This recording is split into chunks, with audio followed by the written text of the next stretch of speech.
Holy moly, y'all. All right. Thanks for joining us for the KSS Locals Community Call-In Show. Tonight's guest is George Hill. I'm put out just a little bit right now. Let me bring George on. Hey, buddy. Hello again. How many new curse words did you just learn? It's a heavy lift, doubling the amount of foul language words for a Marine, but you did it. I'm proud of you. I just brought some really wild stuff into my problem solving skill set. And essentially, folks, what happened was George was talking to me from his home without being connected to me. And I don't know what that means. It's truly, the best is, you know what's going on right now, George? Rumble didn't connect. Oh, give it a second. Give it a second. The folks on Locals can see us. So there's that. Folks, thanks for joining us over on YouTube. Let's see if we can get Rumble to come on and join us here. I need 5 more people to tell me in the chat that it's not working. Interesting line of work that I've chosen to get myself into, where I'm relying on other people's technology that may or may not work. Welcome, Rumble people. You are now live with us on the KSS Local Community Call-In Show. And go ahead and give me a thumbs up in the chat when you guys are able to hear me over on Rumble. And we're going to go ahead and open up the phone line here in just 1 second. You can't make this stuff up. You really can't. Everything was done, set up correctly. Everything was working, and I was catching basically that retard song of Donald Trump talking about eating the dogs, the people eating the dogs, where it was just looping forever. George was jamming, people. George was jamming it. Rumble, give me some thumbs up. Tell me you guys got it. I'm watching now over there. Rumble's not live. Should be, though. We're giving it a second here. And I'm going to go ahead and get the phone going. It could be worse. Could be in the International Space Station. You know? We could be hoping that we connect to Earth. Okay, it appears that it's actually broadcasting to Rumble without actually broadcasting to Rumble. Just like you're hearing me without being connected. It's kind of like hearing you without being connected. Yeah, what's funny is it's showing me on our side that Rumble is connected. So stand by. I'm going to re-update the settings on Rumble, and we'll see if we can get them to do what they need to do. Just solve problems in real time. Yep, the slot is correct. The key is correct. It's all right on our end. Everything is correct. We're going to go ahead and try to reconnect with you, Rumble. So if you're watching us everywhere else, you guys can see it's kind of a shit show. I was going to try not to swear, but I just don't feel like there's a way to get away with that right now. There's no way. All right. Rumble, can you see us? Oh, my God. What is that? All right, we're streaming on Rumble. People are telling me it's live on Rumble. Welcome, everybody. You missed out on the little intro that I put time into putting together. It was a steal from the Mystery Science Theater 3000, folks. So be it. We are going to get connected to the phone line right now, and then we're going to see what happens with you all. Let me go ahead and enable our phone line. If you guys know how to do it, all you got to do is go to Rumble. I'm sorry, you got to go to Locals. That's the KyleSerafin.com channel. And when you get there, you're going to go find that the pinned text up on the top of the news feed is going to allow you to have access to us. You will get the first phone calls in just 1 moment. Let's see what we had. We had a couple of people coming in off the line, and those were from Friday from last week. We've got one that was 4 seconds today.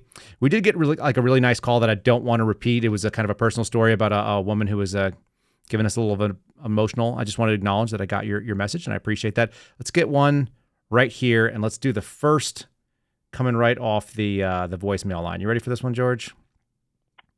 Hi, this is Joel Brochu or Couple Joe. How's it going? Okay, I'm sure it's pretty good. Anyway, just wanted to call to say your show is cool, and also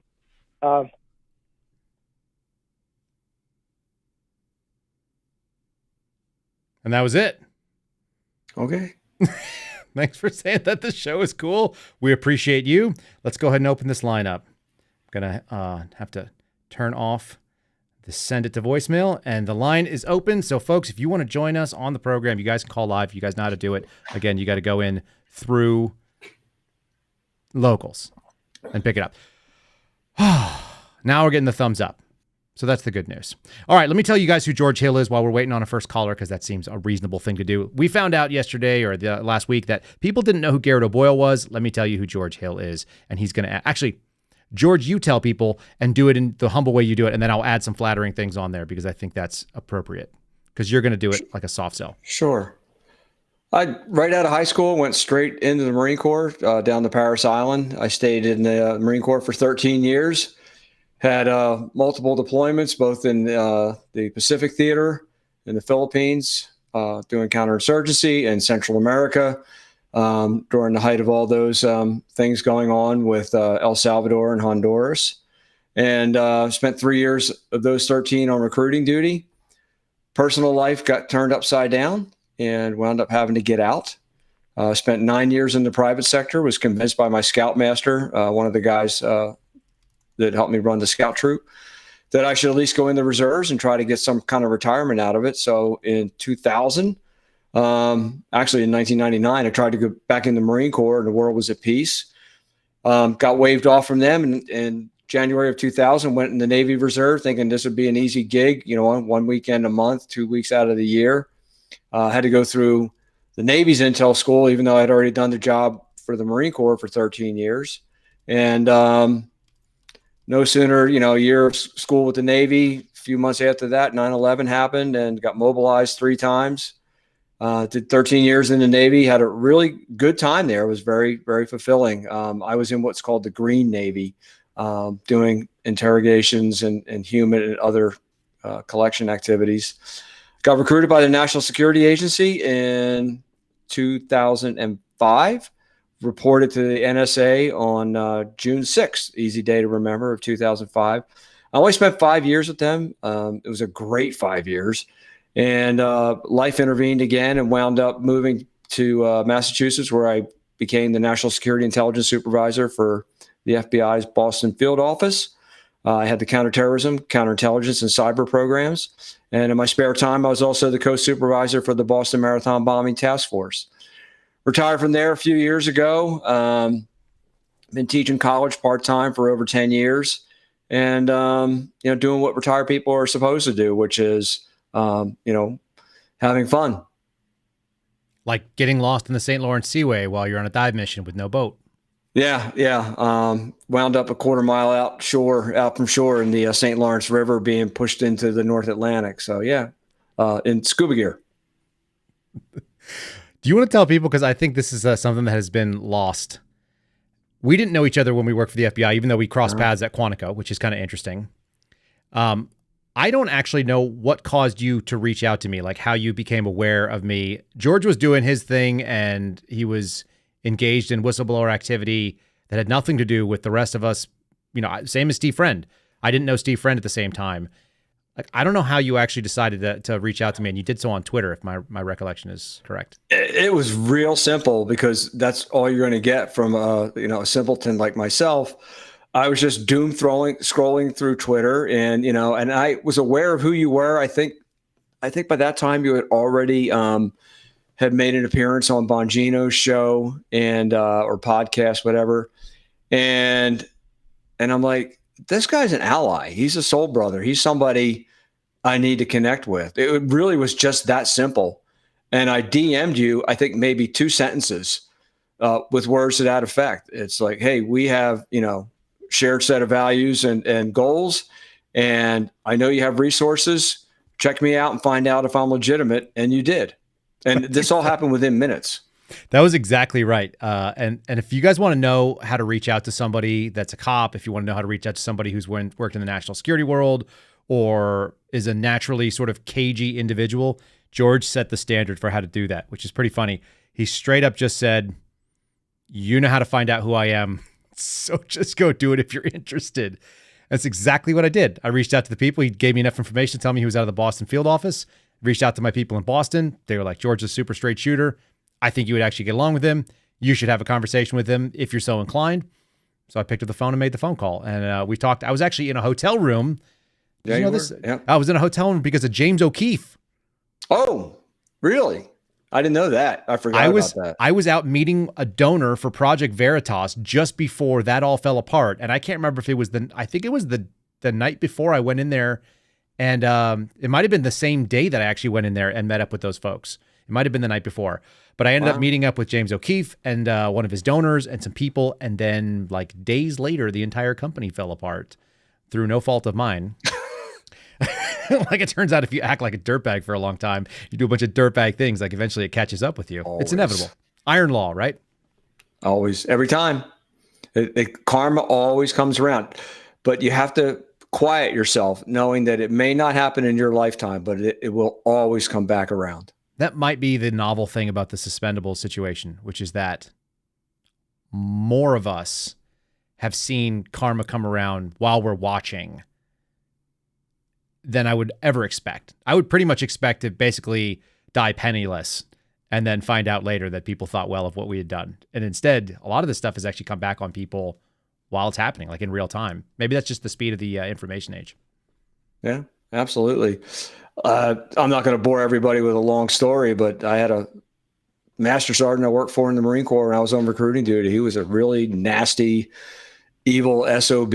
And long story short, he mixed it up with one of his neighbors late one night and tussled around on the ground and wound up with a screwdriver in his kidneys. So, you conduct yourself properly because it will come back on you. Yeah, nobody wants a screwdriver. You don't want to earn a screwdriver in the kidneys. No. And you don't want everyone to be like, it hurts. You don't want everyone to go, that SOB got what was coming to him. Yeah. All right. So again, the line is open if you guys are interested in calling and chatting with George. His background in the NSA, his background with the FBI as an intel analyst, I think is unique amongst us because he spent a lot more time in the real intelligence community, not the FBI part of the intelligence community, which pretends, which sort of LARPs at this.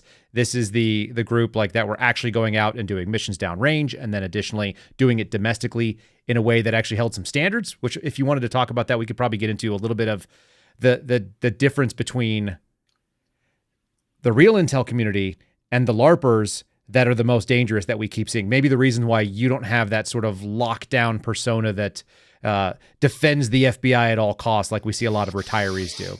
And I'll start poking our chat and having them start dialing in here. No, I used to get into rather heated conversations with some of the CT agents and on differences of opinion. And when I tired of the exchange, I would just say, well, how many actual terrorists have you really met? And I'm not talking about going to some guy in Brockton, Massachusetts and knocking on his door. I'm talking about, some filthy jihadist that has killed people before, has had sex with goats and raped little boys. How many of those people have you met? And they would just throw up their hands, shout out an expletive, and walk away. So the answer is none. Yeah, none. Yeah, that checks out. We were laughing about it when I was in the middle of doing a CT mission. We're out on the back of a hill in the ass end of nowhere in New Mexico, 100 miles from Albuquerque, watching a guy who has videotaped his whatever it is. What do they call that thing when they swear allegiance to a terrorist organization? There's a name for this. Bayat. So he engaged in whatever that was. He's dressed in the man jammies. He's got the beard. He's shaved the head. He's got his family with him in the minivan, and he's out doing move to contact drills on a solo, like in the middle of nowhere with a rifle. And he's been under significant surveillance and coverage. So we had a pretty good idea that this guy was pretty serious about what he's doing. And we're out 200 yards videotaping like rifle flashes from the plane, taking, long telephoto lens pictures, getting close to it. When we got back down, we started laughing and we're like, we've probably been closer and more more, not necessarily in danger, but like more direct eye observation than HRT has been on actual CT subjects that were armed than they have probably in the last decade, because it's just not all that common. No. It's just not a thing that happens domestically, which I guess that's what I really appreciate about the things that we've learned. People are asking what the number is. The number, ladies and gentlemen, comes out of our locals channel. Go to the locals. And if you want to click on the pinned link, I'll walk you guys through it right now. Go into the news feed on locals. You'll see that the second pinned piece is this post right here that says subscriber exclusive. And you guys can go and click right through it. I'm going to drop the links into the chat so you guys can go find it. If you are a member, you'll be able to find the number and you'll be able to dial right up and you can hit George up with anything. I've got an emailed question that came in. Some people don't want to talk, George, so I'm going to read it to you and I'll get your take on it, okay? It says, a late one. I don't want to go deep into the conspiracies for 9/11. However, I do have a question. Why is there not video of the plane crashing into the Pentagon? Don't they have CCTV cameras all over the place? I don't know why I never saw anything aside from the wreckage, but zero footage. I won't be able to stay up all night, and that's coming from D. Thoughts on that? I actually saw I have a thought on it, but I'm curious on yours. Tom Fitton basically released some video footage coming from one of the security cams showing something hitting the Pentagon, and people always go, oh, that wasn't a plane. What do you think? When you got an object moving in excess of 400, close to 500 miles per hour, I don't know what the rate is on a 2001 video camera, but it's nothing like you would even have today on your front door.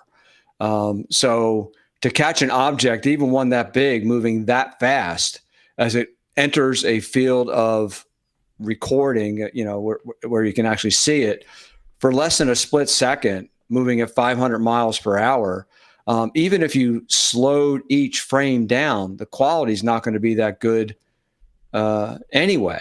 I don't know why people want to keep on embracing these theories of cruise missiles and the like, when we know, we have, boarding manifests. We know these planes took off. Where did they all go to? I mean, did they all just, into an episode of Lost or something? I mean, it's insulting.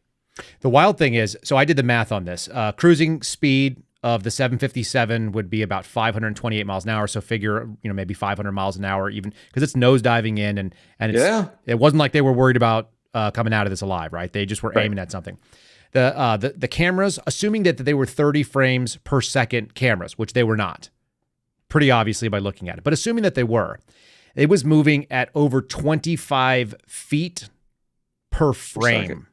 Yeah. Not per second, per frame. Yeah. It's moving about 780 feet per second. So you would have caught some fragment thereof in the split second that it took for it to go from one to the other. So if it was a 30 frame per second camera, you would have caught every 25 feet. I think it was probably less than that based on what I saw. These are like not high speed. Anybody who thinks that the government spends the most amount of money on their security cameras has never seen a government security camera. They've just never... It is like the best ones are always in private industry. The worst and the lousiest and the least updated are always going to be in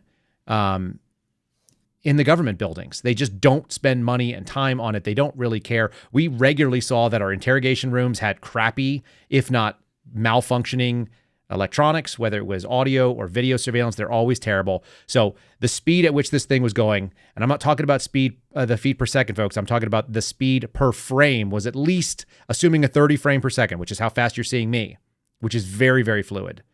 We're talking about 25 feet per frame, and you can double it. And so the amount of space that it was showing was maybe 100 feet tops. So you would have caught a blur of it in maybe 3-4 frames. And most of you can't slow it down that slow. People are thinking like seeing a 757 on approach where it's going 130 miles an hour. That's not the speed of that aircraft. He was in a dive. Yep. In an airplane that can travel cruising at over 500 miles per hour. And let's just wrap this up by saying the government can't keep secrets. That's the other piece of it, right? I mean, for crying out loud. I mean, I don't know why people, always resort to this. And look, I get it. I don't trust government, and nor should anybody else trust government. Our framers didn't trust government. But for crying out loud, use a little bit of critical thinking for crying, Say crying out loud twice. That's good. Yeah. Make sure that these... I was going to say for something's sake, but I didn't want to swear on it. I knew you were. I knew you were as well. All right. I saw we just missed calls because this thing doesn't want to play. Let's see if we can get it to actually do what it's supposed to do. Man, You'd think I'd be a little bit better at this, but and then you'd figure that what I just got myself involved in with how stupid our software is. Of course, nothing wants to work right now. They should be coming in direct right now. All right, go ahead and give us a call. If you guys were trying to get in earlier, we should hear you starting now. Receive call notifications. There's always something, George. There's always something. I mean, look, you're a one-man band. I mean, I'm a you're doing mediocre everything one-man there. band at this point because I'm mentally drained from what just went down. All right, a couple of you guys that we missed the calls, you can give us a shot. Let's see if we can actually pull up. This might be a short voicemail too. Hey, Kyle, you need to turn off the voicemail. It's not going to live. Did you hear that? Thanks. Yes. Now we're ready for you. Here we go. No, why is it going away? You can't make this up. I'm going to turn off my other phone. I saw you guys calling in, and I don't know why this worked last week after we fought with it. All right, that one's off. Let's do it again. If you just called me, call us back. We're ready for you, theoretically. Or maybe we'll just call you. Yeah, not long after 9/11, Popular Mechanics did a great, 3-hour-long series going through all the metallurgy and all the physics of what happened.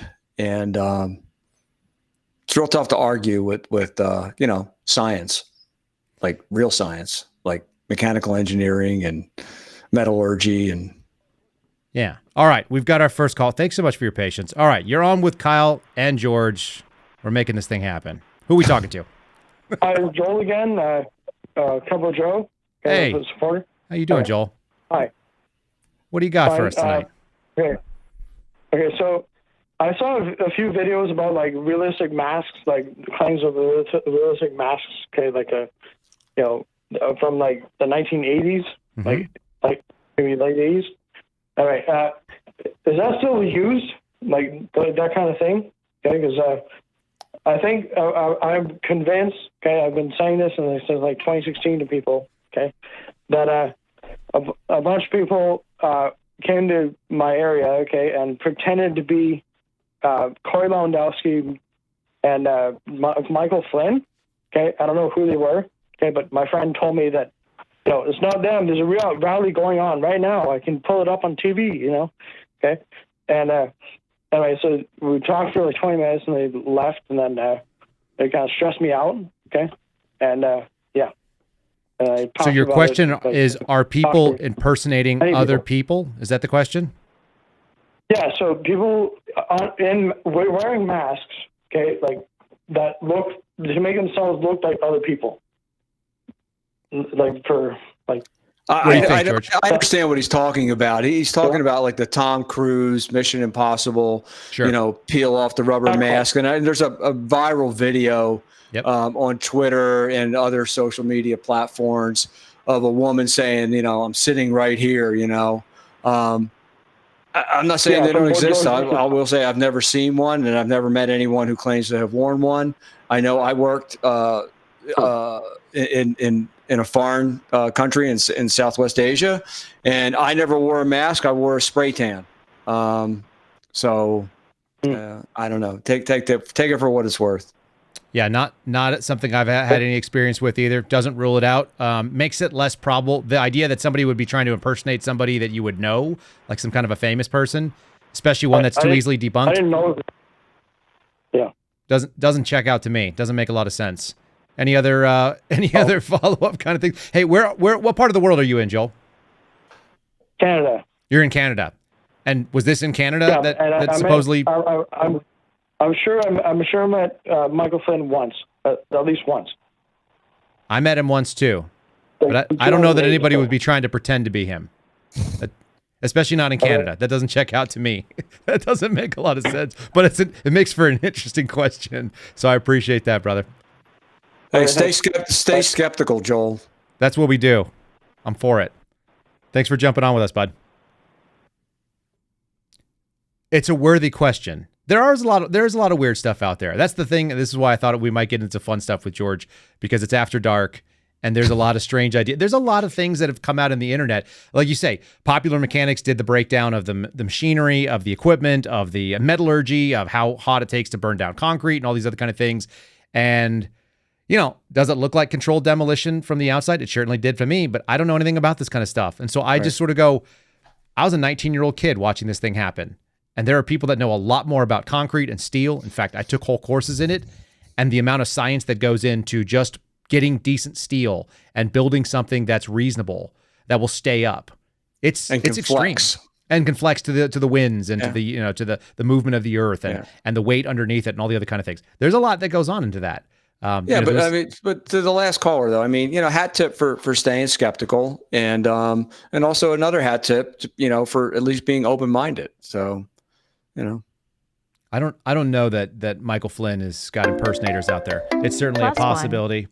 But I probably lean on the no. All right, we're going to bring on our next caller real quick. All right, we got you live. It's with Kyle and George. Who are we speaking with?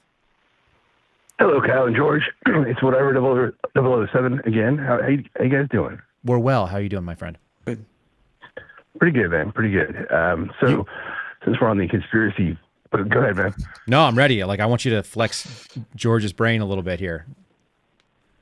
Okay, so you had Mike Benz on your program. I don't know, it's only a year at this point, but some very interesting things about sort of the blob that he speaks about, and how much our CIA has interfered in other countries' elections and including their media. And the question is, given what we're seeing with our media these days, and to me, how far in the can they've become to the point where they are just one-sided and just not even pretending to be objective or unbiased or apartisan for that matter. What would it take for you guys to believe that the CIA or the State Department or other actors in the government are actually fully not just mutually aligned interests with these folks, but they actually fully are controlling or at least coercing the media? George first. Well, we know they do. We know who their media organs are, and I can't think of the names right now off the top of my head. But at the Washington Post and New York Times, when you see these journalists, and they're well-known journalists, like I said, in major outlets, saying that, writing articles of unnamed sources or unnamed intelligence sources have said that, we know that this is an information operation being conducted by the CIA. So, no, we absolutely know both on all the major networks, MSNBC, CNN, Fox News to a lesser extent because they don't make very good friends over at Foggy Bottom State Department or at Langley. But no, we know the people listening in on this podcast and on Locals, we know who those reporters are that are mouthpieces for the CIA. So they absolutely run information operations. But here's something that you may not know is that the CIA does operations within operations. In other words, they'll spin something going one way, maybe to the media, and then they'll have something else going in another direction, maybe working members of Capitol Hill, who is also speaking to the media. They will also send out entire, emails to the entire workforce of the CIA to spin it a different way. So there are layers upon layers of obfuscation to an operation. I have been in that vortex from the CIA. It's and used by them, and I can tell you, I used very, very bad language when I found out. So I appreciate bad language at any point. Actually, Kyle, you go ahead. Sorry, man. No, I mean, the names, some of them are obvious to us and we've seen them before, and some of them you can tell by the way that they're actually doing their reporting, and if they're willing to go on record with all the editors and all the legal liabilities that they have with the unnamed sources that are working within the Pentagon, that are working within the FBI or the DOJ, that are working within fill-in-the-blank intelligence sphere. There's a handful that are familiar. Politico's got one or two of them that we've seen. And some of these things they put out are warnings, and some of them are threats. And when you read it with that mindset, knowing who the individual is, you can call it the Mockingbird media because that's what people like to do. It's catchy and it's easy. And Operation Mockingbird was something that happened. Do they probably go by the same name anymore? Do they need to? No, I imagine that there's multiple information ops going on. We can see what they look like So you can feel when certain things get boosted. And then the other piece of it is that there's also in the social media sphere, because sometimes you can source things that way. So we know that the FBI has penetrations over there and was referred to as the umbilical cord or the umbilicus or whatever, going in the belly button, if you will, into the social media groups like Twitter and so on. And so when you see these things that seem like out of nowhere, suddenly this message has been pushed forward. Some of it is the virality, which are people taking it organically. Some of it is probably algorithmic boost, and you have to imagine there's probably a hand on the back end that's pushing that thing out there and saying, hey, this is the deal. I always say that people can be information ops without even knowing they are. You could have like someone like my buddy Ryan Matta, who I like Ryan Matta a lot, and he says some things that are completely batshit crazy. Some of the stuff he says is insane. But if Ryan Matta says something and it's useful to a particular operation, then Ryan Matta might find himself very highly boosted, and everyone's talking about the thing that he pushes out there. So it doesn't have to come from a disingenuous source. This is the reason why I think that tenant media is so interesting. You can boost the opinions of certain people on the right, on the left, and the independent, and so on, that align with a country or a specific sort of agenda. And you don't have to ask them to change or say something that's false to them and be disingenuous, because all you need to do is find the people that are already saying the thing you like and turn up the volume on that. And so that's the thing that's even more capable now that didn't used to be. Yeah, gaslighting has been elevated to a fine art form, and the CIA is masterful at it. But it's not just the CIA. The FBI does the same thing. Why did Merrick Garland come out today and make the speech that he did? Things are being amplified, turned down. It's really tough to be able to disseminate between, what may have an element of truth to it and what is 100% baloney. And, it's, I'm not, condescending to you, but I mean, it's just, it's tough to kind of figure out what's real out there, and what you have to do is take a step back and pause. Engage, some critical thinking and ask yourself, what if, or, when I teach college, I like to push it onto my students saying, when they make a declarative statement about something, I'll say, well, based on what? Based on what? Defend it. Yeah. Like when we used to study things like rhetoric and logic in school, those were common ways of discourse, and those are gone. It's very insulting. First off, George, you're well within your rights to be kind of saying to me now that you were. I'll take that all day. Just happy to talk to you. The last thing I want to raise, the broader framework I'm trying to get at is like, are there co-opted individuals within media rooms who do their own thing or have their sources and have an agenda? But more broadly, like, at what point do we think the entire organizations or the entire media apparatus writ large have been co-opted or coerced? Because it feels like it's so broad that, at least to me, that these folks are in cahoots together, or again being coerced in a way that it's just individual actors. It's the entire apparatus. Kyle, or you or me? Well, my instinct is that you don't ever coerce everybody in any apparatus. That doesn't really make a lot of sense. That's not part of my experience. But what does happen is if you have people that are ideologically aligned, and there's a reason why the intelligence community continues to recruit more and more away from people who have real world experience, away from people who have the field experience, and away from people that have like enlisted military experience in doing this sort of thing, and going more towards the college degrees, people who have more time in the university, the folks that have had more time to get their brains kind of aligned properly the way they want them to see it. That happens more and more, I think. And so we're seeing people that are ideologically captured before they ever get there, which means you don't have to tell them. They're already inclined to do the thing you think. I had people that were in the intel kind of cadre at the FBI that lost their minds. We were friendly. We were cordial. I helped one of the guys move out of his apartment and move into his new apartment. He was over at my house for Thanksgiving because he didn't have any family locally. And he was over his skis, like furious and spitting mad that I didn't want to get a COVID shot because it was going to kill his mother in Ohio.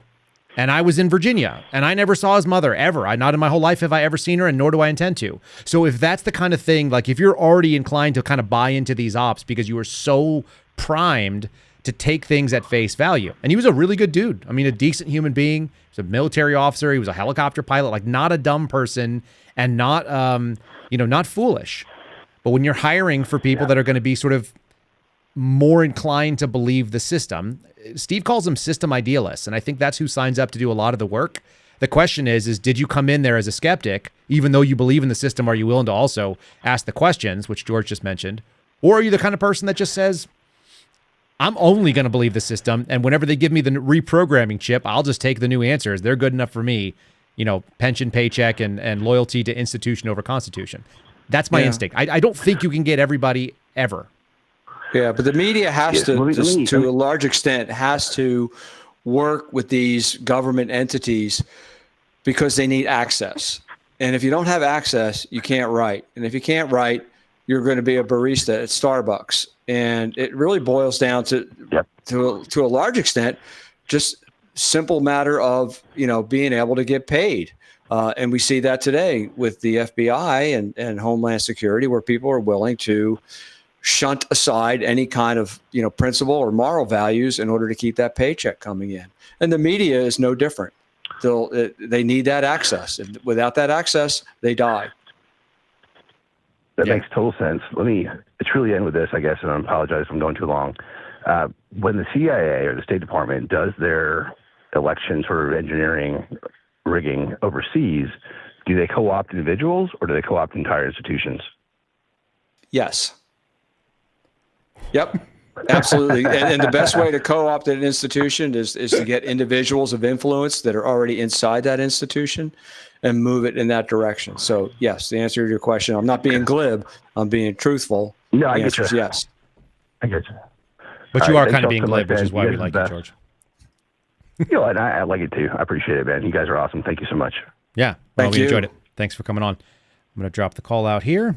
We're going to bring the volume back down, so we're not giving away people's info. I saw a couple missed calls while this was going on. I want to give people a few minutes to talk each time they do, folks, so you guys can kind of see that. And so we will, we'll just pick you back up on the flip.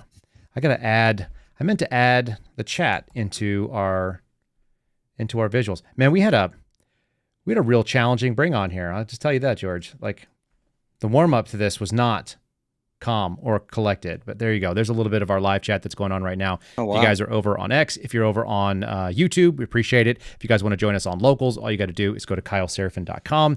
Get access if you sign up either as a monthly subscriber or as an annual. You can do either one, and you guys will get a little taste of what we've got going on behind the curtain over there, including this show, which hopefully is not screwed up again.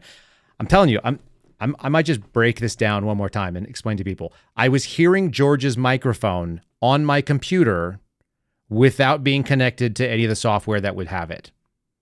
And he's connected to me through a browser window, and there were no browsers open. And I could just hear him. So when I jumped back on, I was hearing myself in this feedback loop that was totally incapable of carrying on any kind of conversation. I would have lost my mind. So I'm sorry for the late start. And George got to see me basically play the drums on my desk with my face, which is not a good feeling. I can project my voice pretty well, having been a Marine, but I'm pretty much constrained with inside of I-95. I can't go any further west than that. So I'm a pretty good ways away from you. Are you in New Hampshire right now, or are you in the People's No, I'm Republic? in the Democratic Socialist People's Republic of Massachusetts. It's brutal. It's absolutely brutal. My congresswoman is Catherine Clark, who is Nancy Pelosi's right-hand person. I don't know I guess that's what you would call her. Mm-hmm. But she lives in Revere, Massachusetts, Catherine. She used to live right down the street from me. And Revere High School has at least one brawl every other day involving multiple police officers. So, well, that sounds very nice. Let's see if we can pull this one. This is a coming in off the voicemail line. If you guys call while we have somebody on the line, then you will end up on the voicemail, but that's not intentional. Let's see what we got here on the voicemail here. I'm just winging it. Stand by. No. Doesn't sound like anything. All right. Maybe we got an empty voicemail. How about this one?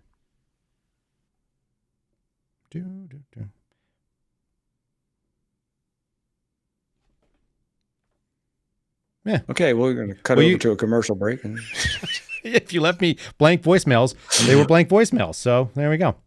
We'll take you guys when you actually want to call it in. What if it goes on this way? Maybe try this here. Hello, Kyle. There we go. My name's Mark Michelle, and I just now signed up with your Locals account and making an annual donation. I see that you have a call-in show right now, and unfortunately, I guess I'm a little bit late on the call-in, maybe.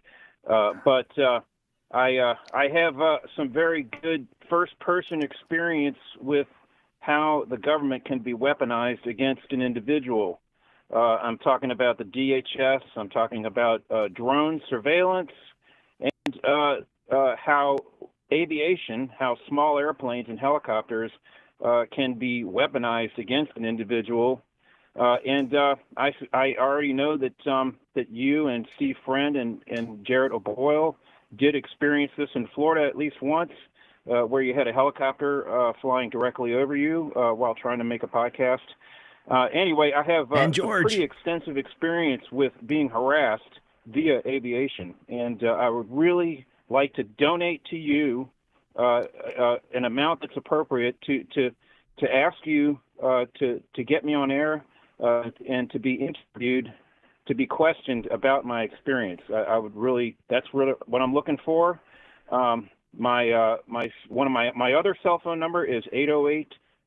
I'm going to go ahead and drop that out so we don't need to play a cell phone. Mark, give us a call back. We'll chat about aviation. I got a little bit of knowledge about that, but while we're waiting on you, especially if you want to come in and talk about it for a bit, my experience so I worked on a surveillance squad, so I've got kind of a pretty good look at how this is. Now, there are different types of surveillance. We do national security type stuff, and these are unarmed. They call themselves, what do they call themselves? What does the SSG call themselves? They have a silly name. Well, don't they call themselves Special Operations Group? They've changed their name a couple of times. Yeah, so that's the agent version of it. But the SSG is the Specialty Surveillance Group or something to that effect. I can't remember, but they have a nickname. Yeah, the unarmed. They can go all the way up to GS-13 as a supervisor. That group. That group. And I remember them calling themselves like the Ghosts or something really silly. And they were no better than we were, and they were kind of goofier sometimes. They did have some fatter people, which allows you to do different types of surveillance than having a bunch of fit guys and women. But in any case, so the experience I had is that we did have small aircraft, 100%. We ran Cessnas that would fly circles around the stuff we were looking at, but most of these are criminal targets. So when it comes to national security stuff, there's the same tools available, but there was way less of that going on that I saw. We had a bunch of different squads in the DC area because you have a lot of potential activity from the intelligence sphere.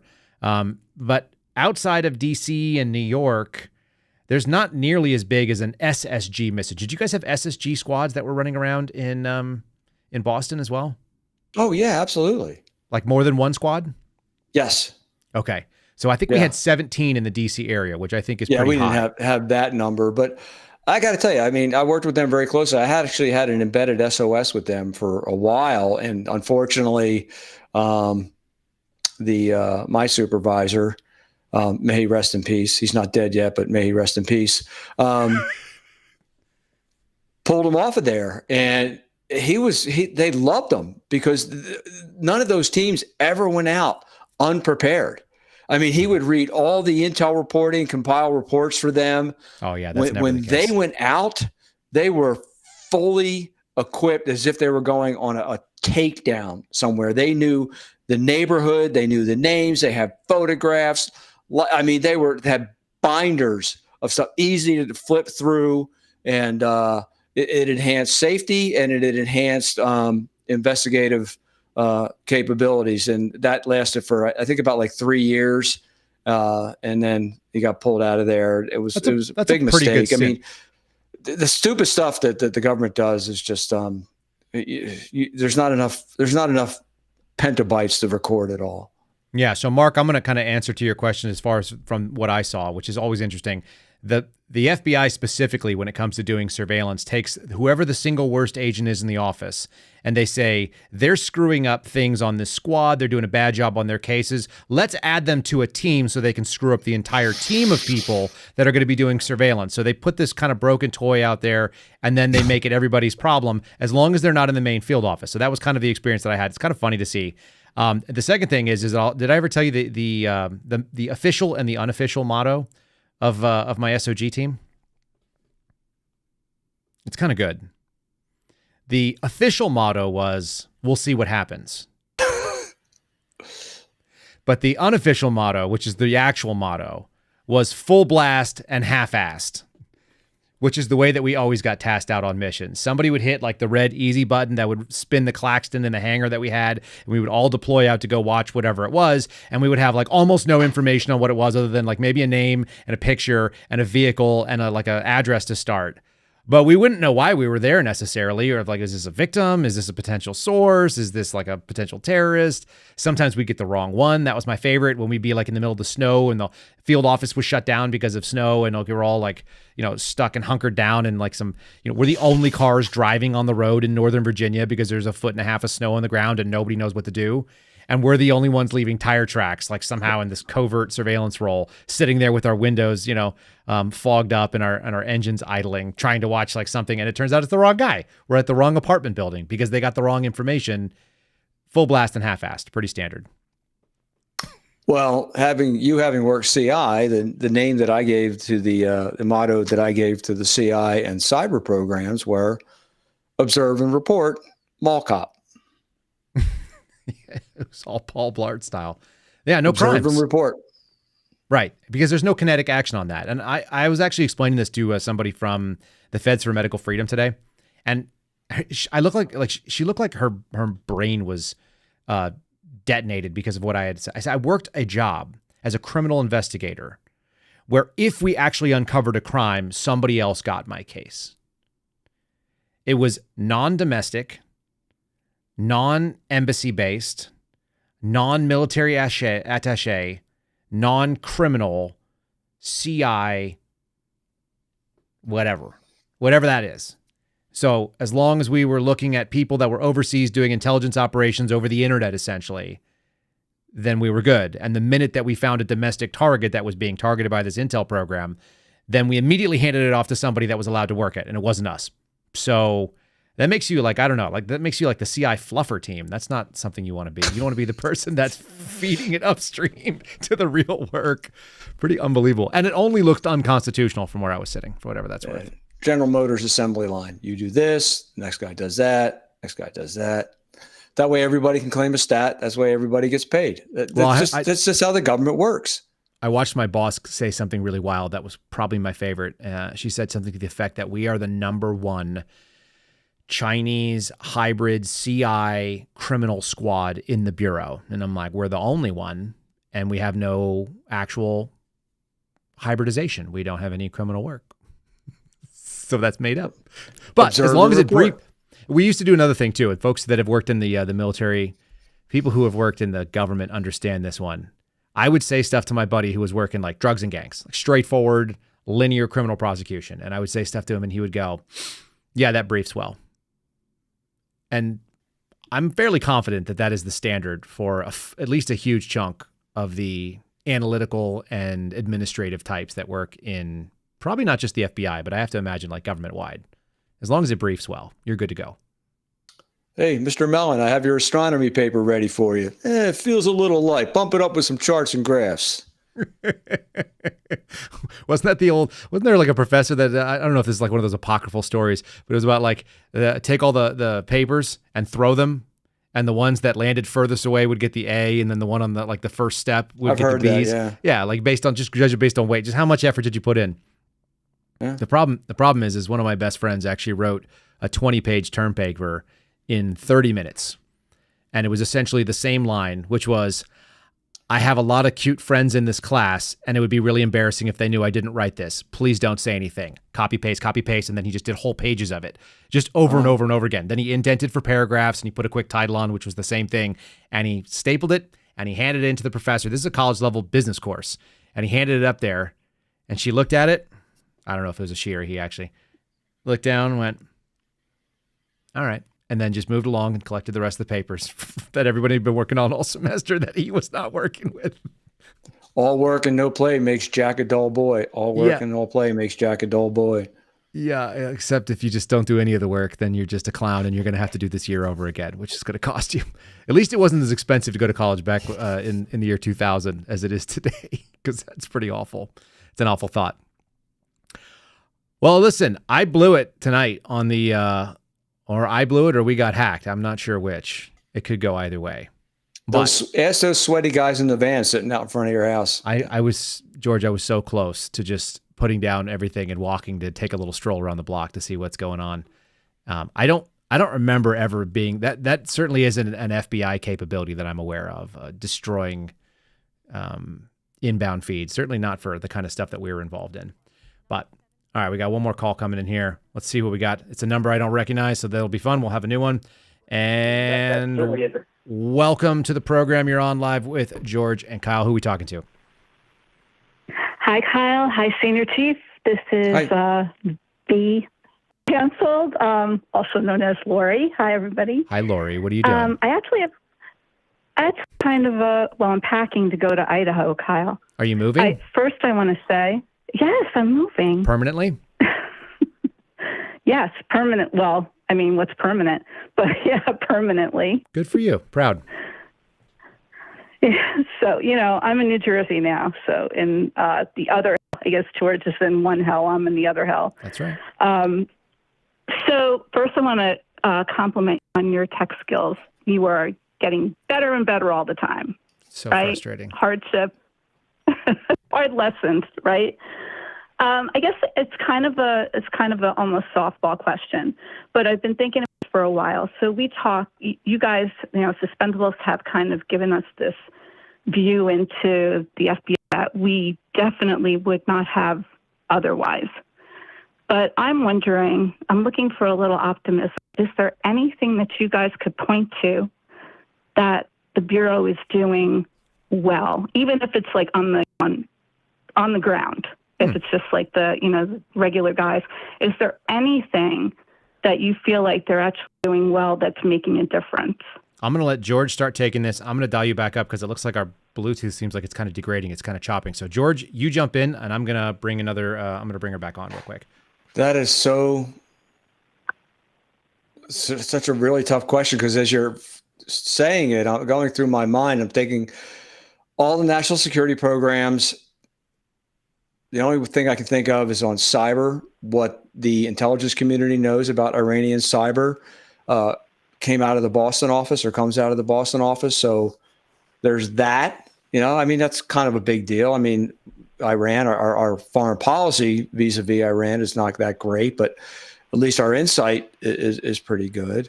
When you get into some of the crime aspects, things that the FBI is involved in, whether it be innocent images, violent crimes against children, the bank robbery task force, I mean, that pretty much has been beaten down.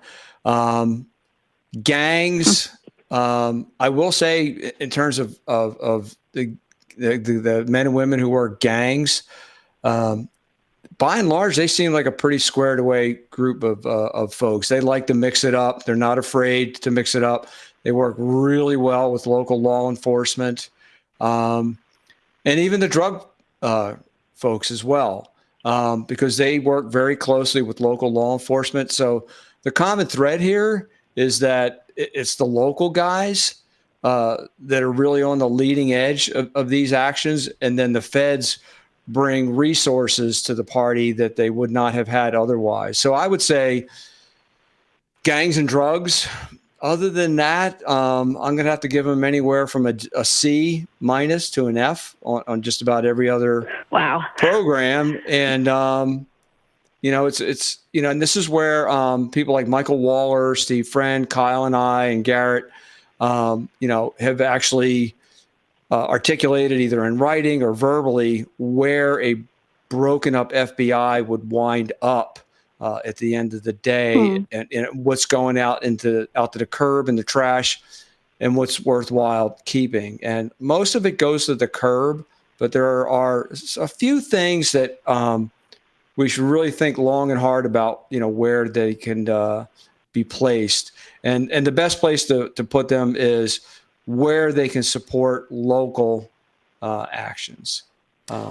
I hope I apologize. It probably wasn't the most articulate answer to your question, but I'm embarrassed to say that was my best effort.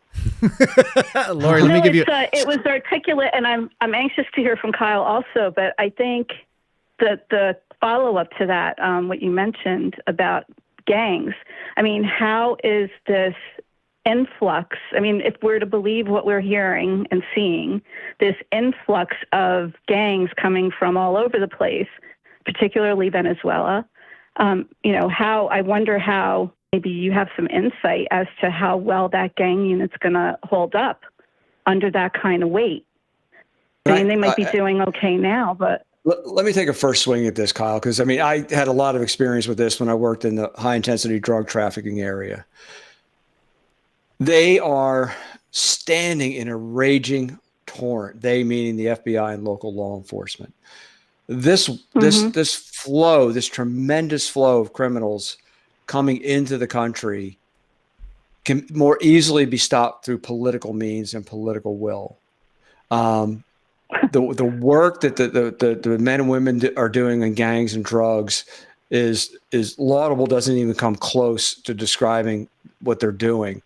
But they're swimming against a raging torrent that can really only be stemmed at the political level. So at the executive branch and in the State Department. There's another problem there too. So Lori, the issue always, for me, it comes back to culture. And it comes back to a culture of getting the job done good enough. And George is not wrong about the work ethic of people that work drugs and gangs. And I do think that they're probably as functional. That's where anybody who has any sort of wherewithal to do work, they all want to go to one of those squads. And it doesn't matter the field office you're doing it on, because that's where the action is. But it's also where transactional business gets done. The problem is if you want to believe that the FBI is the organization that took down the mafia in the 70s in New York City, why is there no institutional knowledge transfer? And there's basically none. And so the ability to do long-term, heavy-duty, like big lift, both financial and kinetic investigations, which means you're looking at the back end of the organization and you're working up the chain, but you're also taking down foot soldiers, you're taking down the dealers, you're taking down the extortionists. They're only doing one, basically. They're basically treating symptoms at a regular level, which is why it's good work and why it's transactional and why it's going. But the fact that there's not a long-term, a squad that rolls in from another field office on TDY and says, okay, you got a big drug case and you've got some cartel interaction here. And what we do is we set up and we trap the finances and we track them up the stream and we make sure that we figure out the pipelines and we work logistics and we find the bigger organization. Instead, what we're doing is we're chopping off a bunch of heads on a hydra on a regular basis. So it is good work. But what I never see is like people that have been doing this for 15 years and they go around the country and they add that expertise and experience, because these cases tend to run in the same sort of veins. And nobody knows how to take them up speed because all they're doing is basically stemming the bleeding at a regular basis on the local level. I watched the same position inside of gangs arrested a dozen times a year. It's like, oh, that's the extortionist that goes hand to hand and takes money from these poor ladies and steals from our sources. So we build a case against them and then we go and indict them. Then we arrest them. We throw them in front of a federal judge and they piss their pants because they're 17 years old and they're MS-13 and they think they're tough shit and they're about to go to federal prison. And then somebody fills that place the same day. It's like whatever his name is got pinched and the next guy is up. And so they're never actually gaining any traction. I know it's the opposite of what you're asking for. You just described the last thing I saw the Newark field office do in the neighborhood by me.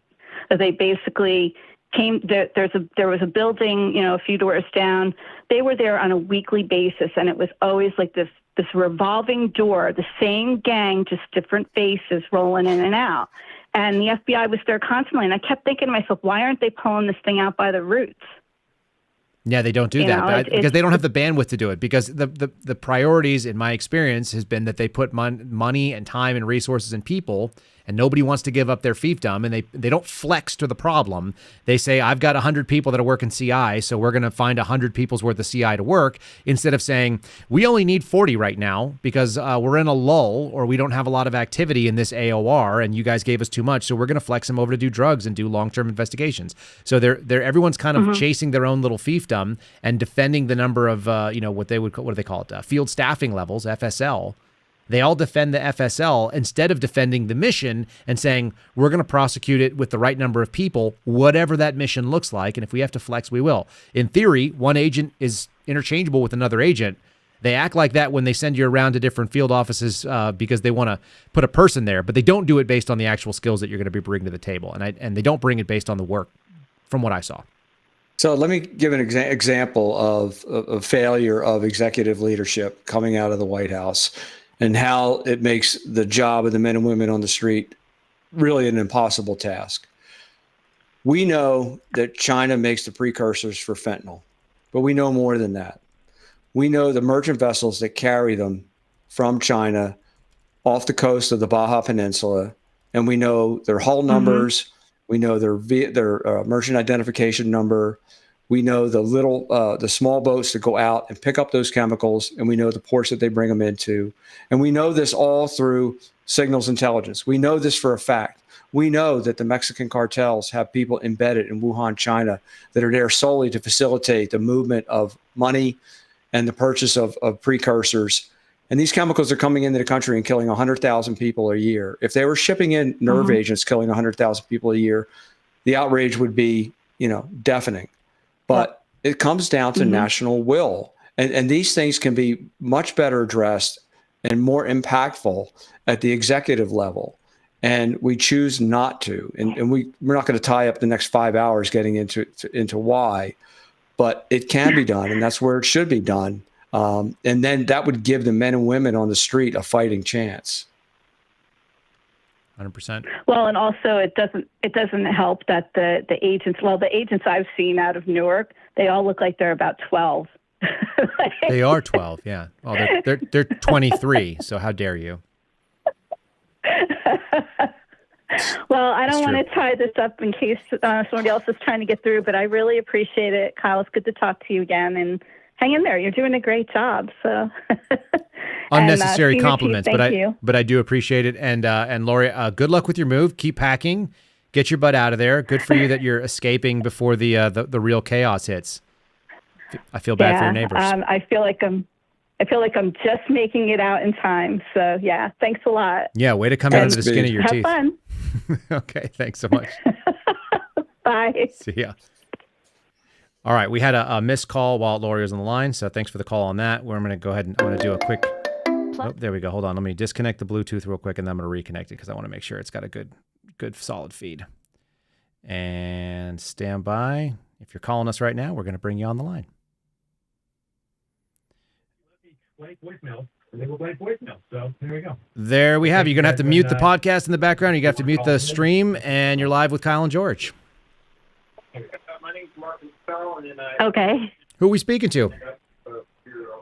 This is Barbara Childs. I think I spoke to you. I was the emo woman that I spoke to you. I got your message. It was emotional. I didn't want to expose all that. But Barbara, welcome to the program. No, that's fine. That's fine. I just wanted to talk to you a little bit about my dad at Area 51 and things that he told me, and he got Alzheimer's and it's funny when he had Alzheimer's, he always knew who we were, he never did not know his family, and I was his best friend. But I remember sitting next to him and saying, Dad, what was the secret at Area 51? And he looked around for about 3 minutes and he goes, it's a secret. So they put that in his head for 25 years, and he never forgot it, even when he had Alzheimer's. So for folks who are not privy to he did tell me that he had, for 25 years, he had to have a lie detector test every 30 days. He would catch a plane at McCarran Airport, a long white plane with a red stripe down it, and he'd fly into the test site. And what do they call that? There's a name for it. What's the name of the year? 51 in special projects. Groom Lake. And aviation. I've got a little bit of knowledge about that, but he was afraid to take anything from the test site, even a pen, because they'd always ask him, did you ever take anything, and that's a standard question. He always had a good reputation, and we were in Beirut, Lebanon before that, and I was That's what I was going to have you talk. Evacuated from. Tell people a little bit about the background, because your dad he told you he was with the State Department, right? He was under a State Department cover working in Lebanon? Why don't you share that a little bit? Yeah, he did.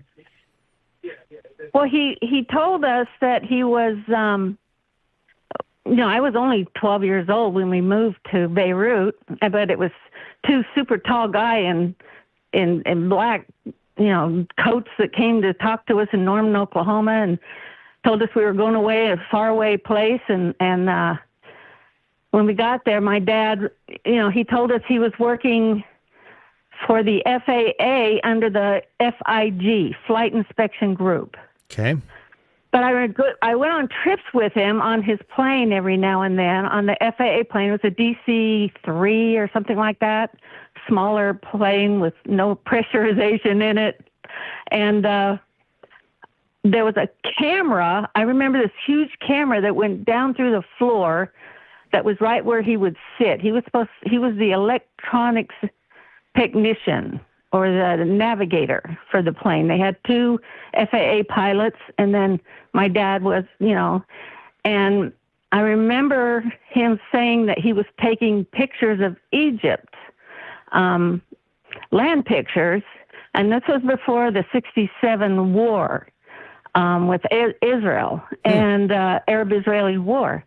So he went to Libya, he went to Iran, he went to Iraq, he went to all these places in the Middle East that, we're not even supposed to be in, but he would fly in there and he'd say, oh, well, yeah, we had engine trouble, so we had to stay there for, like a month in Iraq, and I'm like, this makes no sense to me if he's with the FAA. This makes no sense. Why are you with the FAA? And he says, well, the FAA is there. We just inspect the airports to make sure they're up to FAA standards. And I'm like, this makes no sense to me. And I was 15 when I thought this makes no sense to me. Well, let me ping that over to George, because I want to hear George. What do you think about a cover story of the FAA sending you in to Beirut with your family in the 60s? Well, I'm thinking more about the missions. Obviously, collecting some form of imagery under the guise of aviation. Mm-hmm. Although spending a month on the ground seems really a hard sell to somebody. Around, yeah. I'm sorry? Yeah.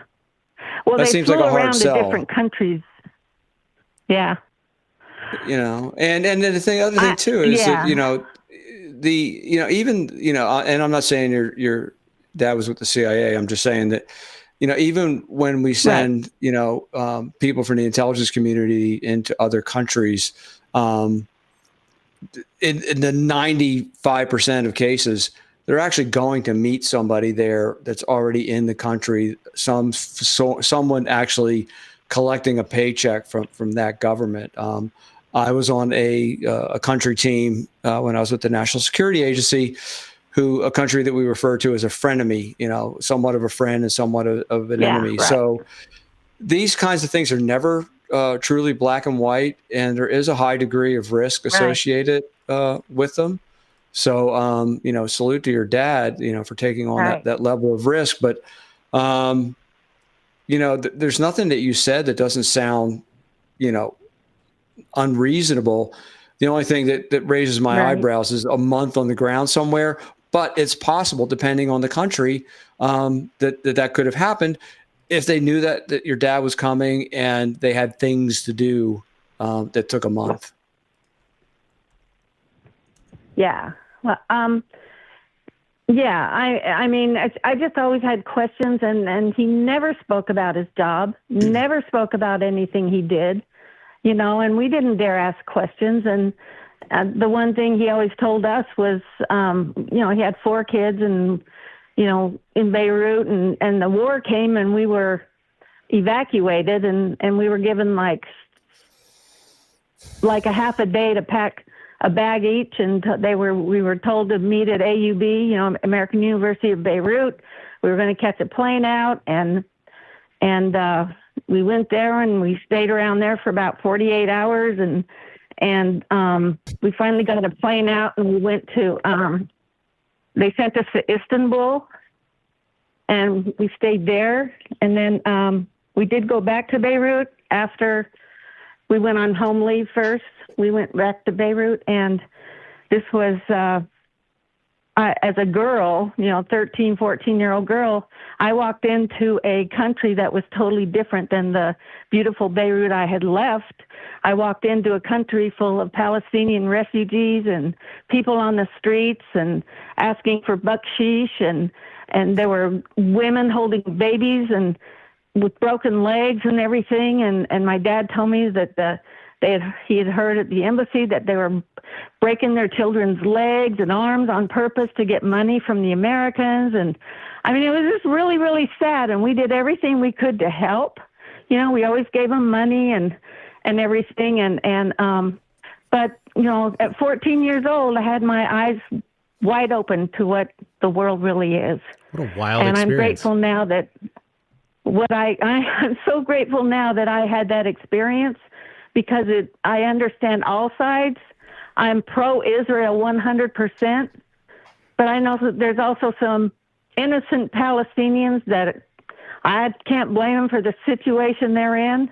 But I mean, it was back then when I was in Beirut that I remember hearing about Hamas and Hezbollah being formed in 67, 68, 69. And my father always told us, stay away from that, and we had to sign a piece of paper at my school, American Community School. It was run by the oil companies, that we would not support. Big thing was SDS, Society for Democratic, or Students for a Democratic Society. I didn't know what it was. Now I know it's that group that Bill Ayers and all them, kind of group. But all of that came into my life, and now I just turned 70. I'm a retired nurse, and I'm really grateful for what my dad exposed me to, and he's my hero. I wrote a book. I don't know if you guys are interested, and I've got everything detailed in there with pictures and of the evacuation and everything. But it's called Life Unpacked, and my name is Barbara Childs. Did you? You need to put a link to it in the chat, because Barbara, people are asking for it. People were saying you need to write a book. It sounds like you're already ahead of them. That's amazing. I did. I'm a life coach now, and I coach people on how to deal with uncertainty in your life, because I'm really, really good with uncertainty. That sounds like it. And that's a big business right now. I think you're about to have a boom in people dealing with uncertainty in the next probably... That would be nice. 18 months. I think it's going to get real weird in this country. So there's probably going to be a lot of people looking for direction. And you said something, didn't you say something about, or Kyle, about you had to suffer, or maybe that was Dan Bongina, you have to suffer in life in order to be brave, And I've kind of stolen something from Jordan Peterson, and so the Jordan Peterson theft is essentially that everybody suffers in life, but only people who ascribe some meaning to it can get out of it with their sanity. And so Jordan Peterson's theory is that you have to have a reason. Life is always difficult for everybody at some level. So I believe that's true. I'm a total fan of Jordan Peterson's, and my 3-year-old son was diagnosed with leukemia. I was a single mom, and this was in 1982, and I had 4 children, and a single mom, and studied with them myself, and all 4 of my kids. I've got my oldest son's an orthopedic surgeon. My daughter's a California state attorney, which we don't really get along that well, but we love each other. And that's good. She's crazy liberal. I posted You can't win them all. I think that's. And my third son is a MBA.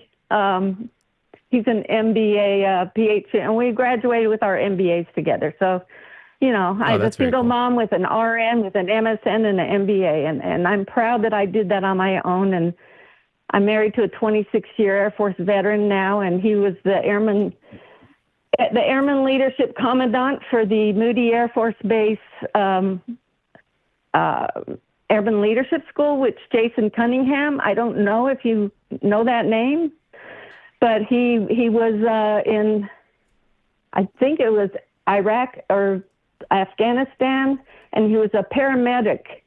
He was a paratrooper, and he lost his life But he saved 10 airmen up there on the mountain. I forget the name of the mountain. But my husband, it took him 3 years, but he had the Airman Leadership School named after Jason Cunningham. Yeah, So, Jason Cunningham was a PJ. Yeah, he was a PJ. Mm-hmm. And my stepson tried to go through PJ school, and I think he lasted 4 weeks and When did he try to go through? When did he go through? That was probably 10 years ago. But he looked like hell. We saw a picture of him. He looked like hell, and he finally tapped out. He wasn't made for it. It's a different animal going through the INDOC and the program and the PJ pipeline. I'll tell you that. I can't even imagine. It's kind of fun. I can't even imagine. I'm out of shape, but I'd go do it again. I like the teamwork of it. I have friends who definitely went through your husband's Airman Leadership course there at Moody, because I've got buddies down that are at Moody that are in and out. Some are still there. Some of them have been there previously, and now they're in other places around the world. But we appreciate his service. We appreciate the story. Make sure you drop the link. Will you drop your link into the one of the chats so that people can see it? Because people are interested. I will do that. And by the way, you know who APHIS is, right? The stores, the BXs and PXs. Sure. When I was overseas with my husband, I volunteered as an exchange detective supervisor. Well, this was when Operation Joint Endeavor in Bosnia and Croatia was going on. I volunteered, and I went there for 4 months. And I lived in a tent, 24-man tent by myself because I was a civilian female. I was stationed in in Croatia at what's the name of that? It's on the bridge Sava Bridge there's a camp there on the Sava Bridge. But I stayed there for 4 months. I toured Croatia and Bosnia, and I don't know, I've got this in my blood that I want to do exciting things and go places and help people, and I enjoy it. And my husband thinks I'm nuts. But it's a bug. There's something wrong with you, but there's a lot of us that have that kind of problem. So good for you. You're in good company. I'm listening to this. I'm like, you got an action junkie gene. I do. It's from my dad. I know it is. My history of my ancestors is, I'm a daughter of the American Revolution, and I've my eighth great uncle is the Archbishop of Canterbury, who is one of the 7 chosen by King James to translate the Bible. And there's just I've got a lot of rich history in my family. And so I just want to do so much. So anyway, that's in the book. Quite a gene line. That is quite a gene line. Barbara, thanks so much for calling in and sharing some with us. Make sure people have access to that book. Throw it in the chat because it was asked for. Will. And now you're gonna blow some minds out there. So they'll know who they're dealing with now. They got to be careful. I appreciate it a lot, and I'm sorry I got so emo on the phone. It didn't bother me. I just was obviously there was a lot of emotion there. So I appreciate you sharing it with me. Thanks so much for calling in too. All right, you have a good evening, and bye, George. Nice to meet you. Talk to you later. Yes, ma'am. Bye. Thank you. All right, we got a line open again. I'll keep my eye on it and see when it goes. That's a hell of a story. There's a lot going on there. What a gene line, and what an action junkie. I mean, what an incredible person. That's somebody I'd like to meet. She needs to do a hot air balloon trip at this point, obviously, around the world in 79 days if she can swing it. Sure she hasn't done it already? I don't know. She'll have to let us know in the chat after that. I was thinking, these are the kind of people that we find, jumping out of planes and doing wild stuff, that, racing cars and flipping them just to see what happens. No, it wouldn't have surprised me if she said, the first time I sailed across the Atlantic solo, that's right. I was only, Yes, that's exactly right. All right, we got a call coming in here. And caller, who are we talking to? Hey, man. It's whatever 007 You missed us. What can we do for you, my friend? What do you got going on? Well, no one's calling in there, so I felt like I had to take advantage of the opportunity. I feel like I can't believe people are not doing the same. All right, so this is a somber question, but and really for George, I guess, first, but obviously, Kyle, whatever you think. given all the sort of illegal immigration we have and the foreign nationals, the MAMs, especially from China, Iran, Russia, what do you think their move's going to be? Like, what do you think the most vulnerable thing? What are they going to go after? What would you do if you were them? So a lot of these individuals that you just mentioned from the countries, a lot of those people are trained operatives, and they're here. And we know this from people that have been interdicted at the border. And we can even also do what pollsters do. You can make a statistical extrapolation and just look at the sheer numbers and know that of the 30 to 40 million illegals in the country, that a certain percentage of them are here to do us harm. And we know that they've come from and have been trained by intelligence services in Venezuela, Cuba, Iranian Republican Guard, the Chinese intelligence services. So they're here. And, to answer your question, which is also a question that's bouncing around in my head, is what are they going to do and when are they going to do it and why haven't they done it yet? Mm-hmm. And my thoughts on the matter is that those countries don't necessarily want to invade the United States. They're not going to be landing troops on our shore. What they want is turmoil in this country and us focused internally so as to leave vacant the global stage for them to conduct their foreign affairs as they see fit. So they have the wherewithal and the capability to inflict massive damage on the United States. The question is then, like I said, when are they going to do it and why haven't they done it yet? And, and I don't even want to guess or speculate on that. I just know that in my line of work, I always looked at intent and capability. I know these countries have intent to harm us. And I know because of all the people that are here illegally and unknown to us, who their identities are, they have the capability. What I don't know, what my intelligence gap is, when are they going to do it? Where are they going to do it? Why haven't they done it yet? I feel the same way, and I'm also sort of surprised that it hasn't happened yet, which I guess is that why haven't they done it yet? So what are they waiting for? But it doesn't feel like a good situation, and I don't like the idea of being very close to big urban areas. For whatever that's worth. Did you ever you ever watch the TV show, the comedy series Family Guy? Yep. Okay, there's an episode in there where Stewie literally blowtorches Brian because he didn't pay him money, and Brian just screwed with him for a long period of time because Stewie knew that the payback was coming, and Brian really enjoyed that time frame where Stewie was on edge, just waiting to get the payback from Brian.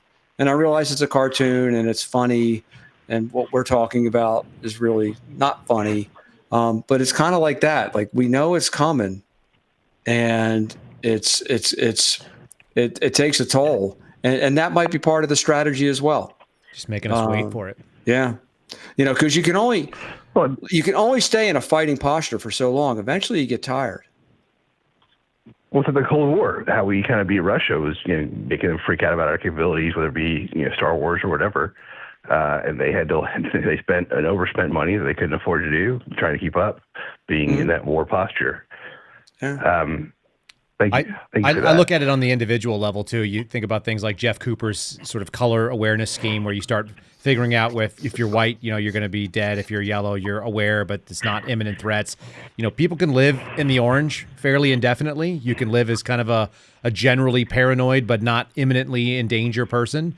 But if you live in the red, eventually you're going to cross over into what they call the black, in which case you're no longer able to respond. And people go psychotic living in the red.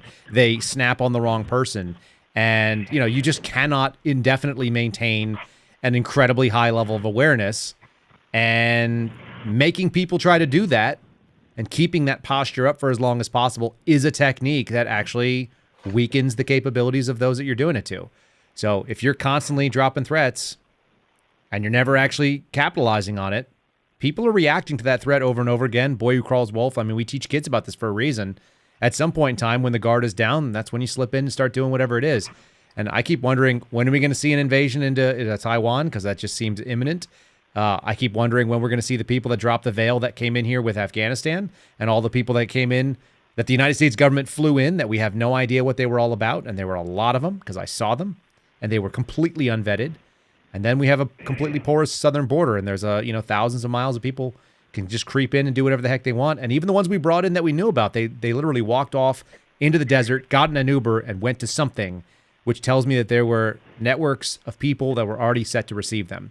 So what are they waiting on? And I guess and exacerbating the psychological pressure, you have people like Director Wray from the FBI and the head of the CIA, whose name escapes me right now. It's not Gina Haspel anymore, or is it? Who is this? The head of the CIA. I can't remember her name. I'll look. It's not Gina Haspel. But Mayorkas and some others. Burns? Testifying that all lights are flashing red. So you have that exacerbating that angst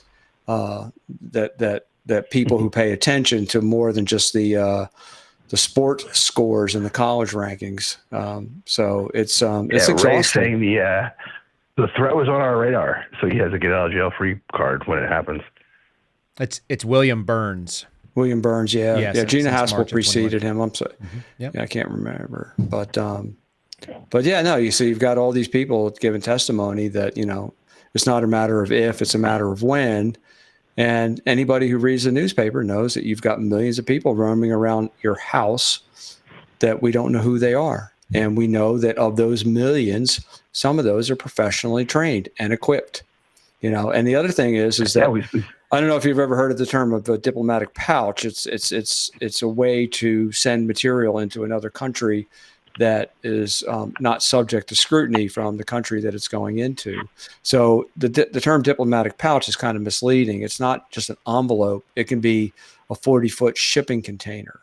So if you're China and you want to send in, some capabilities to equip the people that you've already shipped into this country across the southern border, you send it in through a diplomatic pouch, and you pass it out, you train, you prepare.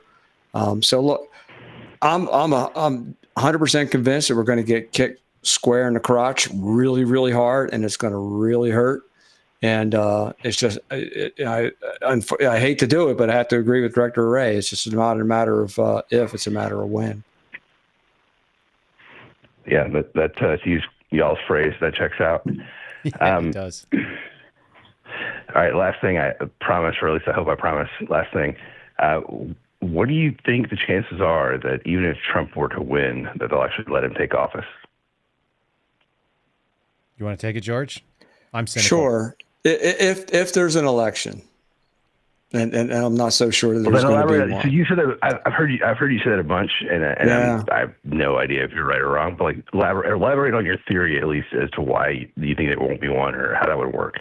Well, here. All my analysis stems from one baseline that I will not alter.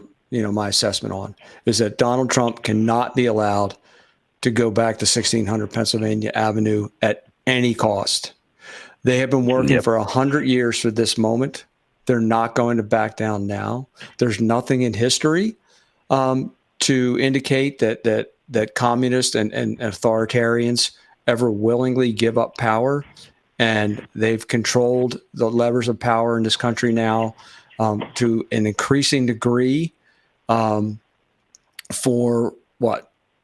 12 of the last 16 years.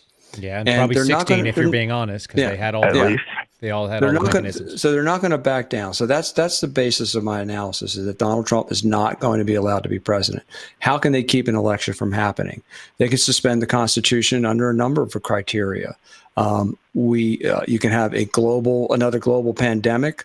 We've changed the treaty arrangements with the World Health Organization so that an unelected body within the United Nations can declare a global pandemic and shut down the United States. That's outside of the Constitution and the executive branch being able to do that.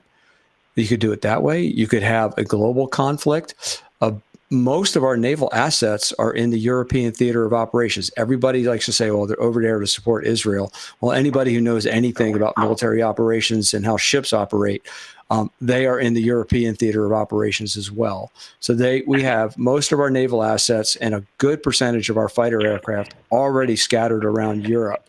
If you look at Spyglass and the number of refueling flights, meaning that you're moving fighters into Europe, it's been off the charts now for over a month.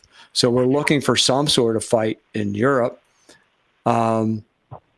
So you could have, a global conflict of that nature, a global pandemic. You could have a collapse of the dollar. You could have any number of things that could cause an election not to happen. But to answer your question, let's say there is an election and Donald Trump does get elected.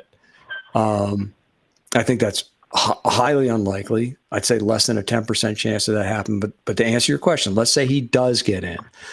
Then we'll just see what we've seen during his first term in office is unrestricted lawfare. Well, they will stop him in the courts at every opportunity. They will keep him from his responsibilities as president of the United States in the courts. So I mean, no disrespect to you or anybody else who's cheering for Donald Trump, but if he gets into office, he will not be allowed to exercise the authorities of that office. No disrespect taken, and thank you, sir. I'll exercise some discipline because I could ask you questions all day. But thank you guys so much again. You guys are the best. Much appreciated. Thanks for jumping on. Enjoyed it. All right, I think Rose was trying to get on here as well. So Rose, if you were trying to jump in, by all means, the line is open here. We'll take one or two more, and I know this is coming up on George's bedtime. We're screwing up your workout in the morning. I screwed it up by having software issues or whoever's. Actually, I don't have a workout tomorrow. Tomorrow I'm teaching a firearms class. Still have to get up early, but tomorrow's firearms. Not that early, not till 9 o'clock Eastern time. Yeah, it's lots of sleep. All right, we're going to bring this one on. The wife gets up at 5, and I'm sorry, but as soon as somebody else gets up, I got to get up too. So that checks out. Okay. Caller, you're on the line. Hello. Who are we talking to? Hello, it's Rose. Hello, Rose. Hey. How are you doing? We're good. How are you doing? Hi, George. Hi, Rose. How are you? Fine. Nice to hear your voice. You're good to talk to you. Kyle, do you realize who Lori is? Yeah, I know who Lori is. Okay. You flew with her? I did. Yeah, I know. I give Lori a hard time. That's just the way she has to be. She just has to deal with that. I know she gives you a hard time. That's the card she drew in life. She's going to get a hard time. Every time she calls in, anytime she says something, she's going to get a hard time. Until she's in Idaho, then I'll soften up a little bit. I'm driving with her there. I'm making sure she gets there. Interesting. She's got a chaperone. That makes sense. Thelma and Louise. She does. Yeah. Don't go looking for any cliffs. You got headscarves? Are you going to wrap up and do a reenactment? No. What kind of worries you got? We got George blackpilling people right here about the election, which, by the way, is where I live as well. You got any pressing dark concerns that you want to hear the worst possible answer on? I like George's dark answers. I know people love it. It's kind of like an unburdening. I feel like for people to hear, just be like, hey, it is. It's very thought-provoking. It's better than the copium that I keep seeing people do, which is something I accused folks of on True Social today. Enjoying a lot of copium is not going to help you if things don't go the way that you dream they will, and there's no indication they will. I think George is accurate in that, a lot of that assessment. The percentages are probably up for grabs a little bit, but I don't think we disagree on the likelihoods of it. What sort of things are you seeing as we head towards November? What do you think? I see after the election, I see a legal battle either way. Mm-hmm.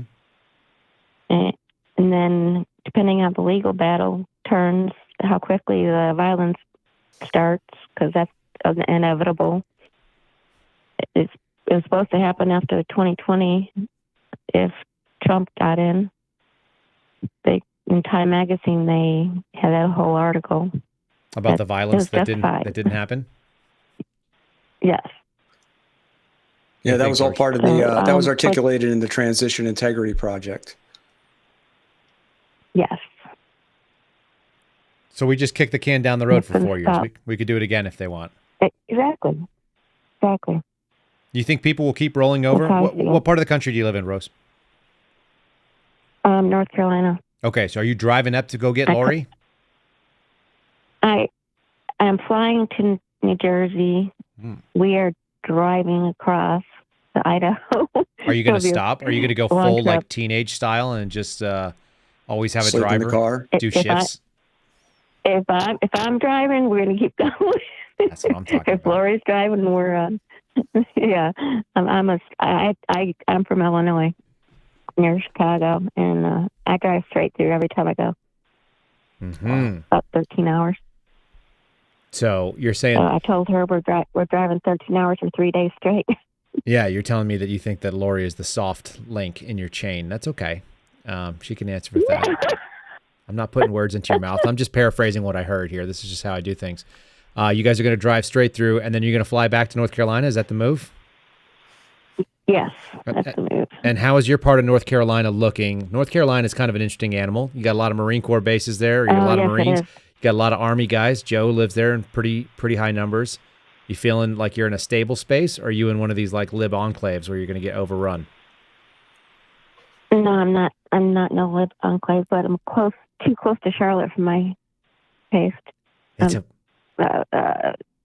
County over from Charlotte. okay. I did a bunch of drug stops out in Charlotte. I did a drug surveillance. There was a huge meth operation going on down there. Oh, I'm sure there's at least. Well, it's just one. that. It was on one day I got called in with one team, and we went and followed people. They were doing. There's a big route between Atlanta and Charlotte. Apparently, people are bringing things in and taking them up on the highways. A lot of dope getting transmitted. Wow. So you're too close for comfort on that. Are you guys going to be able to hunker down whenever whatever weird stuff that we're all predicting here is going to come down? Oh yeah, I've got a few options. I hope for you option sounds like. What do you think? Is that like a belt fed option, George? Is that what you were hearing? I love belt fed. Crew served weapons are the best. They're better for children too. Like they're not really good with individual weapons, but setting them up on like a mortar platoon, getting your kids to hold the tube, and there you go. Not advised. We're gonna get CPS here at my house. Any other? You any need other to get thoughts? up to Idaho sooner than later because they get winter out there. Yeah, that's the other piece of it. It does get cold at some point. I'm from Chicago. I can handle the cold. That's fair. Make sure you get your headscarf ready, and you guys will be good. Right. Rose, thanks for calling in and chatting. We'll make it a regular thing. You have to call in. You can either be the first or the last at the end of the night. Either way. Here we go. You can call in while you're on your drive, while you guys are driving. January 6th story. You have a January 6th story? We'll hold on to it for next time. Is that what? Yeah. All right. Okay, dear. Thanks for calling Sounds good. It's nice to talk to you, George. Hi, you too. Thank you much. Bye. We could do. Bye. You can't say bye to me more than once because I'm used to I cut off my mom every single time when she's talking to my kids. My kids get really excited about hitting the red button. So when it's time to hang up, you get hung up on in the Kyle house. That's just how it goes. How Dutch of. Is that Dutch? A Dutch thing, yeah. There's no goodbye. They just go. It's like the Irish. It's like the Irish goodbye. I like it. I'm a fan of that. I'll do it on the thing. All right, we'll take on one caller. We're going to be the last one here for the night, and then we're going to let George go to bed since he's got to go teach people how to shoot things. And you are on live with George and Kyle. Who are we talking to? It's Ute. How's it going, Ute? What do you know? Matthew. You can call me Matthew. It's a little weird. I like Ute or Matthew. Matthew's my middle name. That's my patron saint. What's going on in your mind tonight, Matthew? I was just wondering if you had any questions for me. I do. Yeah. What do you think? You. What's coming down the pike? How do you like George's black pill he was just dishing out? How's that sit with you? It's honest. You think direct? Yeah. And I think that dismissing anything that anybody suggests at this point is dangerous. I think that we should be able to talk. We should be able to communicate freely, openly. He's speaking my language. Yeah. Well, if we're not preparing for possibilities, so where do you put the odds at that? George said 10% chance they even let the guy take the office. How bad do you think it is? Is it that bad, or is it worse or less? Well, I don't bet. I don't have enough money to bet. We're not talking about betting here. What are we talking about? We're talking about degrees of confidence in that assessment. That's the way we would talk about it in the intel world. We'd say, do you have a low degree of confidence in that estimation, a medium or a high or a very high? I mean, I guess you just take it day to day and you see what it is, but you never know the future. You know, I don't have a crystal ball. I don't think anybody does. So speaking on something like that, I wouldn't feel confident or even right to do. Are you hedging against the eventualities? Are you doing the spammo economy like I talk about? You bringing up food and water and ammo? Well, I mean, that has to be a necessity. You've got to do that. I mean, it's, I guess you could say, you know, to see the writing on the wall and to have already prepared and to see people, you know, start to catch up. And I don't mean that in a rude way, and I don't mean it in a condescending tone at all. It's just when you see certain things and dots start to connect and you've realized you have time because you have prepared, you have put in the work, what else is left? Am I supposed to sit and not say anything, try to help anybody else? I have this free time. I've prepared. I've done the best I can. I know there's always the Jesus element to it. I know who my Savior is. I know his power, and just trying to share comfort and, you know, tell people that it's stable. He's stable. He's the rock. Call him the rock for a reason. All things serve God. All right, I'm going to mix it up with you. Are you ready, Matthew?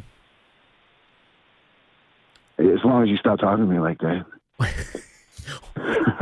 One of the things. Just be real. Just be real. I'm being real with you. This is the thing that we've been kicking around. 50 cal as a hedge against things that cannot be foreseen. So, bolt action, semi-automatic, or a waste of money. What do you think on that topic? 20 millimeter. 20 millimeters. 7-foot rifle, 20 millimeter. Recoilless options. Why go with 50? If you're going to put the money down, I mean, you might as well be able to put whatever's coming at you for real down. All right, go big or go home. You know, that's what I'm hearing. We can only dig so many trenches, so many feet apart, so that the tires get caught, or you know, they'll feign a down tree one way, and then they drive around it. They end up, you know, nose down and staring at the dirt. Yeah, that's true. All right. Well, what's that going to cost me? I haven't looked into the logistics of this. What's that going to set me back? What I got to go talk That's just shovels and digging, man. I just need. No, I could do that. Yeah. You know? No, I'm with you on the holes. I was talking about the 20. We're talking about the rifle. That's, I don't know. You know, honestly, I mean, you're looking. I mean, easily 5 digits, but it would be worth it. Yeah. You just have to have a pack mule carry it, especially if you're doing Overwatch. I'm not saying you can't, but it's a hefty piece of equipment. Yeah, I need some bigger people in my space, or maybe like a hand cart. Yeah. I just want to forewarn you that I have little ones, so I might have to hold on, buddy. Let me. Duty calls. It's been good talking to you, but let me handle this. That's the more important thing. Thanks for calling in and chatting with us. That's a good end for it. It's all about the kids in the end, anyhow. I'll keep in touch, gentlemen. All right, brother. All right. Thanks for calling in. We appreciate that. Okay, buddy. I like that. I feel like I would have that too if I was on the other time zones. I think we're gonna call that. I saw a yawn coming out of a George Hill. I kept him sitting here for much longer than I intended. Folks that called in, we really appreciate you guys jumping in and being part of the program. Mostly, I appreciate your patience as I struggle through the stupidity of whatever it was that I had going on earlier today. And I almost should have just broadcast it and let you hear how stupid it was. But I just left it for George. George just got to be worn out watching me beat my head against the desk. I learned some new words. It was a special moment. So if you did call in and you didn't get a hold of us, we'll do it next time. I'll get it better. I'll fix my text issues, which were significant. We'll make sure that we're not hacked. We'll do the best we can do, whatever the heck that was. That was seriously the strangest thing. I'll put out a post on locals. If you are a member of our locals community, we really appreciate it. And this is how you guys go do it. If you want to be part of the program and be able to call in, it's kyleserafin.com. We'll put some other stuff back out there. I'm working on getting some time out at the range to do some drills for you guys and bring you guys some stuff behind the paywall, which it's not really a paywall. It's just like a subscriber benefit. That's all I'm trying to give you. But I've got a new camera to take out to the range. We've got microphones. We've got stuff that we can go do. And the upside is that I'm not going to heat stroke out George. because that's really what I've been trying to avoid. If I go out when it's 100 degrees, there's a decent probability of the camera overheating right after I do. So it'll catch me dying. And I just can't be doing that. So, No. buddy, thanks for jumping on. Thanks for your patience sticking with me too. All right, ladies and gentlemen, we'll see you in the morning with Friendly Friday. Steve Friend will be here. I'll be back here in just a few minutes, it feels like. I'll close my eyes for 90 seconds, as I used to tell my buddies at the FEI Academy. I'll see you in 60 seconds. So until then, you guys, so much appreciation, and we'll do it again soon.